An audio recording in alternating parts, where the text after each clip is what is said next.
선물 받았습니다. 이게 어디서 온 거냐면 이탈리아, 이탈리. 로마에서 온 정은이를 몇 년 만이야? 너가 로마 왔을 때가 마지막이었어? 19년이었던 것 같아. 진짜? 왜냐면 내가 2020년도에 한국에 왔거든. 대박이다. 그러니까 한 3년? 그러네. 로마는 어때?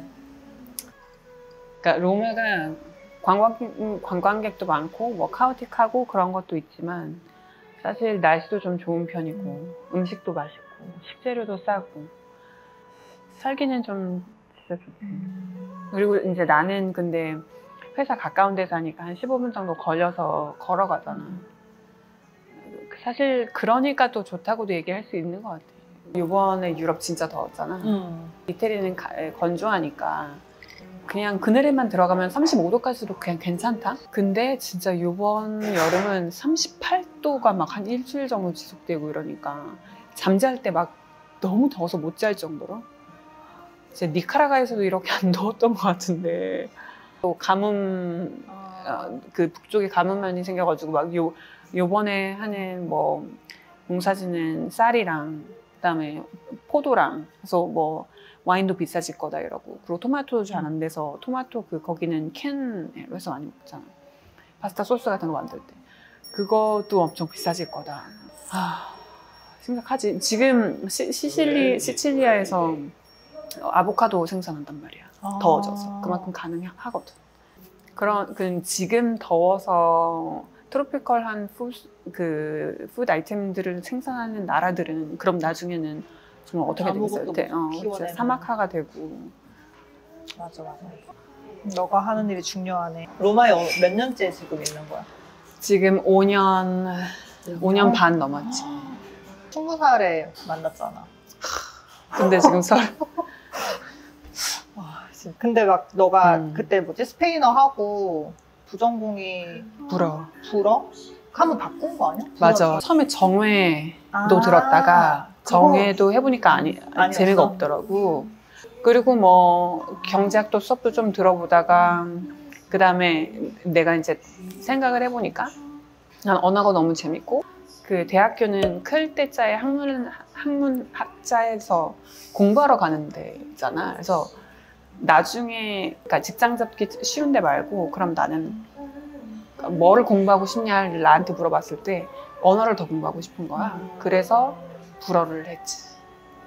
대학의 클드자의 학문학자 얘기하는 거 처음 들어. 그래? 대학은 놀러 가는 곳이 아닙니다, 여러분. 너의 지금 삶에 되게 큰 영향을 미친 덩어리들인 것 같아. 그렇지. 언어를 공부한 거랑 이제 경제학을 하게 된 거랑. 그거를 사용해서 지금 무슨 일을 하고 있어? 나는 로마에 있는 국제기구에서 이코노미스트라고 하면 근데 되게 대단해 보이는데 경제 전문관이라고 해야 되나? 그러니까 한국말로 어떻게 번역을 해야 될지 모르겠어. 포지션이 이코노미스트의 베이컨시를 보고 들어간 거야? 그치. 약간 내가 요즘에 꽂힌 게 나는 제너럴리스트라고 생각을 하거든. 근데 너는 스페셜리스트의 길을 지금 가고 있는 거잖아, 이코노미스트라는. 근데 국제기구를 봤을 때 국제기구도 종류가 되게 많다고 생각을 하는데 퍼블리케이션을 주로 하는 국제기구가 있고 뭐 OECD나 너네 기구도 그럴 수도 있다고 생각을 하고 아니면 좀 컨벤션, 그러니까 회의를 좀 대대적으로 하는 UNFCCC나 이제 그런 데는 컨벤션 위주고 또 하나는 이제 뭐 필드나 뭐 사무국이나 이런 일을 하는 그러니까 제너럴리스트도 국제기구에 가서 할 일이 분명히 있고 스페셜리스트가 가는 국제기구라도 해도 제너럴리스트가 하는 일은 또 따로 있으니까 그게 궁금했거든. 내가 있었던 데는 다 사무국 베이스였기 때문에 스페셜리스트가 없어도 되는 일을 되게 많이 했었고 OECD 같은 데를 보면 오프닝을 봐도 이코노미스트 오프닝이 되게 많은 거를 보면 여기는 그냥 연구기관처럼 존재하는 곳이구나.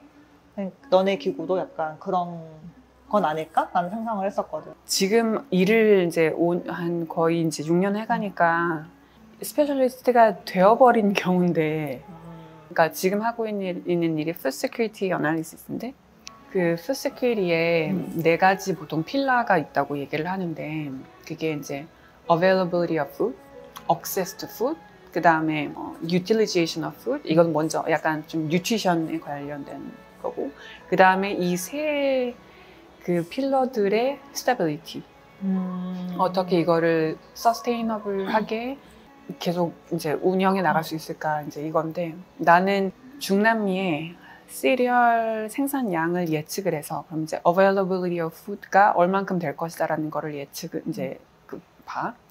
그 다음에 access to food, 그러면 그러니까 food price를 analyze를 해서 그 access to food에 대한 proxy로 진짜 그래, 그럼 이만큼의 그 곡물이 있는데, 그러면 가격의 변동이나 가격의 뭐 레벨 때문에 진짜 뭐 vulnerable한 population이 이런 진짜 사서 먹을 수 있는지 없는지, 이 두 필라들을 중심으로 해서 어널리시스를 하고 있고, 왜 시리얼이냐 하면 개발도상국, 그리고 개발도상국 안에서도 더 vulnerable한 population일수록 하루에 먹어야 되는 칼로리 중에서 시리얼로 그거를 충당하는 비율이 제일 크거든. 그리고 시리얼이 그 인터내셔널리 가장 많이 트레이드 되는 식품이야. 왜냐면 시리얼이 우리가 먹는 것도 있지만 보통 사료, 가축 사료에 엄청 많이 쓰이니까. 양식 그 할 때는 밀을 많이 사용하거든. 그러니까 가축이나 수산 두 군데 다 이제 사실 시리얼을 사용하는, 곡물을 사용하는 양이 엄청나지. 사실 그 뭐 러시아도 그렇고 그 우크라이나도 그렇고 콘, 위트, 그 다음에 카놀라, 특히 카놀라 오일. 그래서 뭐 식용유 같은 것도 비싸지는 것도 그런 이유고. 그리고 그 생산량이 준 것도 있지만 그 퍼틸라이저 가격도 엄청 많이 올라가고, 그것 때문에 전체적으로 곡물 가격도 엄청 많이 올랐거든. 근데 중남미는 이제 보통 유크레인이나 러시아에서 이제 곡물이나 카놀라 오일을 수출하는 데가 보통 아프리카들. 그래서 아프리카가 진짜 hit hardest. 그리고 이제 뭐 아시아 나라들도, 그 뭐 당연히 또 유럽 국가들도 같이 그 가까이 있으니까. 개발도상국에 있는 뭐 농부들도 그렇고 소비자들도 그렇고 많이 타격을 받았지. 왜냐면 예를 들어서 퍼틸라이저 가격이 올라갔어. 근데 뭐 미국이나 진짜 곡물들을 많이 생산하는 강국들은 아무리 퍼틸라이저 가격이 올라가도 이건 정말 필요한 거기 때문에 사람들이 그 일라스티시티가 낮아서 어떻게든 결국에는 산단 말이야. 근데 개발도상국에 있는 농부들은 진짜 가격이 올라가서 그만큼 그 퍼틸라이저를 사용하지 못하고, 그러다 보니 곡물의 yield, productivity도 낮아지고, 그러면 수확량도 결국엔 줄어들게 되거든.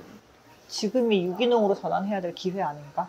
약간 비료값이 너무 비싸져서 살 수가 없다면 그걸 이제 위기를 기회로 삼아서 개발도상국에서 오히려 우리는 그럼 유기농으로 농법을 바꾼다든지, 그러면 선진국에서는 돈을 쓸 수가 있고 대형이니까 농장도 비료를 막 뿌려 막 대량 생산을 해. 근데 이제 개발도상국은 농지 규모도 작고 유기농이고 하면 더 비싸게 팔 수 있을 것 같다는 얼핏 생각이 들어. 근데 거기서 비싸게, 그러니까 소득 창출로 이어지지 않을까? 진짜 비싼 곡물과 싼 곡물을 판다고 하면 소비자들이 많이 살 수밖에 없는 건 사실. 근데 이것도 막 유기농 얘기가 나오고 가격 얘기가 나와서 갑자기 또 연결되는 생각인데, 여성용품 같은 거 유기농으로 되게 많이 나오잖아. 너무 비싸서 안 사거든, 나도? 그냥 싼 거 사지? 근데 이제 그런 브랜드에서 유기농 제품이라고 선전을 할 때 유기농이 환경에 좋다, 너는 몸에도 좋을 거다, 약간 이런 식으로 홍보를 하는데, 그렇게 아무리 홍보를 해봤자 가격이 비싸면은 좋은 거 알겠지만 못 사, 막 이렇게 되잖아. 결국에는 가격 논리인데. 맞아. 너 말대로 생산을 많이 해서 가격을 낮출 수 있으면 거기에 핵심이 있겠지. 근데 그게 지금 당장 이 위기 때문에 그게 가능할 것인가? 그거는 좀 힘들지 않을까. 왜냐면 진짜 이 개발도상국에 있는 농부들은 보통, 우리나라는 예를 들어서 뭐 협동조합도 잘 돼 있고, 근데 이제 개발도상국은 그런 장치들이 훨씬 더 부족하니까. 개발도상국의 상황이 너무 신기해. 이게 신기하다는 게 내가 모르던 정보라는 점에서 신기하고 너무 우리랑 다르니까 그냥 신기한 거야. 그 사람들의 사는 모습을 보면은 더 알고 싶고 나는 좀 그런데 사실 한 나라에 갇혀서 일을 하다 보면 다른 나라의 상황이나 나랑 진짜 아무 상관없어 보이는 사람들의 삶의 모습에 관심을 가지기가 힘들고 관심이 있다고 해도 딱히 나랑 무슨 관계 이렇게 생각할 수 있는데 그래도 국제기구에서 일을 하면 다른 나라 사람들과 함께 일을 하는 뿐만 아니라 그 나라 사람, 너 같은 경우는 또 중남미라는 또 멀리 떨어진 곳에서의 정보를 수집하고 뭐 자료를 만들어내고 이렇게 하니까 조금 더 그러니까 떨어져 있는 사람들과의 연결을 더 잘할 수 있는 그런 공감대 형성이 있을 것 같아. 내가 궁극적으로 좋다라고 생각하는 방향은 사람들이 서로 뭐 같은 나라 안에 있던 다른 나라에 있던 서로 좀 그래도 관심을 서로한테 가지면은 차이나 차별에 대해서 좀 관대해지지 않을까. 좀 더 이해하려고 하면 또 도움으로도 이어질 수 있을 것 같고 그렇게 생각이 드는데 그 생각을 했거든. 막 기후변화 이런 거 환경 얘기가 특히 막 빨리빨리 좀 어떻게 하자고 사람들한테 메시지가 오는데 그러니까 나는 주로 이제 더 가디언 뭐 이런 거를 읽는데 거기는 환경에 대한 기사들이 나오는 챕터들이 진짜 메인에 뜨잖아. 그러니까 그런 환경에 대한 기사들을 많이 읽다 보니까 아 진짜 막 지구가 정말 하는 것 같고 아 정말 너무너무 걱정되고 난 그 앵자이어티가 되게 좀 막 심해져가지고 가끔은 끊기도 하고 그러니까 안 읽으려고 하기도 하고 근데 또 한국 미디어를 보면 환경에 대한 그런 아티클들이 그렇게 막 많지는 않은 것 같아. 근데 이 둘 중에 놓고 그러면은 우리는 어떤 자세를 취해야 되느냐 했을 때 사실 우리가 얘기한다고 해서 다 하는 거 다 못하니까 얘기를 일단 많이 해서 사람들이 컨셔스 하게 만드는 것 자체가 중요한 것 같은데 왜냐면 얘기를 안 하면 모르잖아. 한국에 와서 이제 남은 계획은 뭐가 있어? 아니 오자마자 산에가 진짜 오자마자 간 거 아니야? 첫날? 아니야 첫날은 아니었고 아니 북한산 항상 가고 싶었는데 우리 집 북한산 근처에 있잖아. 나도 안 가봤어 북한산은. 부모님 북한산 자주 가시거든. 엄청 그래서, 힘들지 않아? 우리가 갔는데 좀 힘든데 갔어. 가긴 갔어. 근데 봉을 3봉을 올랐다? 한 봉은 진짜 못 오를 뻔해서 그러니까 그게 바위가 많잖아. 그래서 마지막 올라간 봉이 비봉인데 높지는 않아. 그냥 그렇게 한 580m 정도? 근데 진짜 잡을 때가 여기를 어떻게 가지? 해서 남편이 살짝 한 3발자국 올라갔다가 자기도 무서워가지고 내려와서 어떻게 해야 될지 모르겠다고. 근데 다행히 우리 어머니 아버지 정도 연배 되시는 선생님들이 진짜 막 무슨 산신령인 줄 알았어. 돌을 막 이렇게 내려오시는 거야. 그래서 선생님 여기 이 길로 올라가면 되는 거냐고 여쭤봤더니 그래 괜찮대. 잘 잡고 올라가면 되는데. 로프를 잡고 올라가는 거 아니야? 아니야. 거기는 로프도 없었어. 뭐 어떻게? 그래가지고 그분들이 도와주셨어. 스파이더맨처럼 이렇게. 정말. 그렇게 해서 갔어. 되게 근데 여기 잡고 여기 딛고 이렇게 가면 갈 수 있다. 그래서 근데 또 가면 또 그 기분 좋잖아. 가면 기분은 좋긴 하지. 나도 요즘에 제주도 살면서 등산에 빠져가지고 내가 한 번도 인생에서 산을 좋아해본 적이 없었거든. 근데 여기 제주도 살면서 처음으로 이제 산의 매력을 느끼고 높지 않아도 그 산 안에 있을 때 숲길을 걸어가는 느낌이 너무 좋은 거야. 그리고 내가 올레길 26코스가 있는데 그걸 이제 다 걸었거든. 그러면서 점점 걷는 거에 대한 자신감도 생기고 그 효과를 막 체험을 한 거지. 걷는 것에 대한 어떤 명상의 효과라든지 또 숲 안에서 걷는 길에 뭔가 영감이 되는. 그래서 이게 너무 좋다. 이제 내가 유럽에서 살아본 데는 이태리랑 스페인이니까 그러니까 지중해에 있는 나라들은 산에 가도 이렇게 우리나라처럼 숲이 웅성한 데가 아닌 곳들이 많잖아. 왜냐하면 거기는 여름에 더워서 나무들이 자랄 수가 없는 데들도 많고. 그래서 난 처음에 마요르카에서 산에 갔을 때 산에 갔는데 진짜 그냥 땡볕인 거야. 산이 안 가. 그치? 산인데 나무가 없어. 그러니까 큰 나무들이 없어. 그냥 부쉬 같은. 나도 트레킹, 너가 남편을 산에서 만난 것처럼 나도 너와 했던 트레킹이 나의 첫 트레킹이었는데, 로마에서. 그전에는 내가 걷는 걸 좋아하는 사람인지도 몰랐고, 만약에 너가 이제 필드로 나가는데 이런 자연이 없는 곳으로 나간다면 어떨 것 같아? 출장 때문에 수단을 2번 간 적이 있었거든. 근데 거기는 진짜 드라이하고, 뭐 나는 카툼 주변으로만 갔으니까 사실 수단에도 그린 에어리가 있긴 한데, 수도인 카툼 주변은 진짜 완전 다 모래고 사막 같은 느낌. 와, 진짜 여기 있으면 많이 되게 그린 같은 게 그립겠다라는 생각이 들더라. 내가 처음에 스페인에서 살았던 도시도 세비야인데, 세비야도 산이 없거든, 주변에. 그래서 처음에 버스 타고 세비야에서 나오면서 이제 조금씩 동산들이 보이기 시작하면서, 아, 진짜 내가 이런 걸 너무 했구나라는 생각이 들더라고. 수단도 만약에 거기에 살았으면 이제 산 있는 아니면 그냥 녹지 있는 다른 지역이나 다른 나라들을 좀 여행하려고 노력하지 않았을까. 로마도 되게 뭐 아파트들 많고 뭐 건물들도 많지만 녹지도 되게 많거든. 우리 회사 안 왔었나? 회사 옥상? 옥상에서 보면 생각보다 진짜 막 공원 같은 게 되게 많아서 진짜 그린 에어리가 here and there. 그래서 유럽은 진짜 공원이 너무 잘 돼 있는 것 같아. 영국만 해도, 영국은 원래 날씨가 좀 흐린 날씨가 베이스다 보니까 공원에 해 뜨면은 공원에 나가서 다 막 엎드려 있고 누워 있고 이러잖아.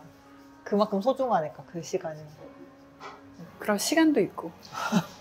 시간이 없구나. 우리는 시간도 없고 녹지도 없고. 우리가 아까 음료 받으면서 빨대 줄까 말까 했는데, 사실 환경이라는 게, 그러니까 우리가 어떤 거를 할 수 있을까 생각을 해봤을 때, 사실 작은 것들이 모여서 그게 일상의 습관이 되는 거잖아. 그래서 예를 들어서 음료 마실 때 플라스틱 빨대 사용하지 않는 거, 아니면 이제 나 같은 경우는 우리는 과일 가게 갈 때 사용했던 종이봉지를, 그러니까 이태리에서는 종이봉지에다가 담는다고 했잖아. 사용했던 종이봉지를 다시 가지고 가는 거라든지. 그러면 사람들이 이제는 나를 알아. 그래서 이제 가는 집들이 있으니까, 그럼 너 종이봉투 맨날 다시 재사용하는 너구나? 약간 사람들이 이렇게 본단 말이야. 그것도 있고. 그러니까 사실 조금만 눈을 열고 보면 되게 할 수 있는 것들도 많고, 물론 사회 전체에서 이 틀 자체를 바꿔주는 것도 굉장히 중요하지만, 그 사회를 이끄는 너와 내가 할 수 있는 일들도 되게 많으니까, 사실 그게 관심에서부터 출발을 하는 거잖아. 근데 아까 얘기했지만 과일 같은 거 살 때 아예 쌓여져 있는 거 말고, 그러면은 안 쌓여져 있는 데를 우리가 더 많이 찾다 보면, 그런 식으로 많이 사다 보면 약간 사회도 우리한테 맞춰질 수도 있는 것 같고, 할 수 있는 일은 많은데 그런 것들을 찾아내고 인식을 하는 것 자체가 첫 스텝이 아닐까. 나는 라이프 스타일이랑 좀 관계가 있는 것 같은데, 우리나라 사람들은 시간이 없어, 기본적으로. 특히 도시 생활을 하시는 분들은 대부분 배달과 이거에 의존을 해야 되거나, 아니면 한 번에 다 해치울 수 있는 마트를 가거나, 그러니까 시장을 가거나 아니면 어떤 과일 가게를 가거나 하면은 종이봉투를 사용할 수도 있을 것 같아, 비닐봉지 없이. 근데 그럴 시간을 낼 여유가 전혀 없는 것 같고, 배달을 하려면 어쨌든 다 포장을 해서 배달을 해야 되니까 직배송 시스템 이런 게 있으면 참 좋긴 하겠지만 그런 건 잘 없는 것 같고, 그러니까 너무 편리함을 맛본 사람들이라서 나도 그게 너무 답답하긴 하거든. 이렇게 자꾸 기업들이 편리하게 더 빠르게 이렇게만 만들어버리면 사람들이 언제 불편하고 언제 느려진 속도에 익숙해지겠나. 절대 못 돌아갈 것 같아가지고.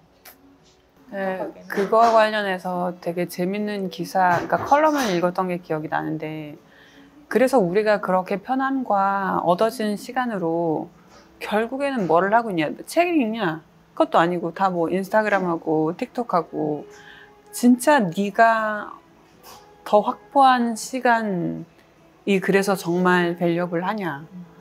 이거에 대한 되게 크리티컬한 보이스를 읽었단 말이야. 그래서 참 근데 또 로마는 재밌는 게 그러니까 각자 동네마다 되게 그냥 자기만의 마을 같은 그런 느낌이야. 그래서 우리 동네는 나는 뭐 회사 퇴근하고 오면서 생선 가게도 들리고 고기 가게도 들리고 거기 있는 사람들도 다 알고 뭐 잘 지냈냐고 얘기하고 뭐 와인 같은 거 살 때 어떤 와인이 더 맛있냐고 얘기해보고 뭐 그러니까 이런 뭔가 이렇게 휴먼 컨택이 더 많은 시골 동네의 느낌인 거야. 휴먼 컨택도 너무 중요하다는 것 같아. 휴먼 컨택이 있으면은 맞아. 내가 아까 전에 얘기했던 것처럼 너가 로마에 살면서 중남의 사람들한테 마음을 쏘는 것처럼 멀리 떨어진 사람들한테 마음을 쓸 수 있는 게 내가 어쨌든 지금 있는 이 삶에서 채워짐이 있기 때문에 멀리 있는 사람들한테 좀 뭔가 나눠줄 수 있는 마음이 생기지 않을까라는 게 지금 너가 휴먼 컨택트 얘기하면서 딱 들었는데 육지가 있고 좀 뭔가 이런 풍요롭고 여유로운 환경에서 살게 되면 풍요롭다는 게 재산이 풍요로운 게 아니라 그냥 그런 좀 여유, 햇살 한번 느낄 수 있는 마음의 여유? 그런 환경이면 참 좋겠다. Can I ask you for a final message? It's very good. Is that your message? Yeah.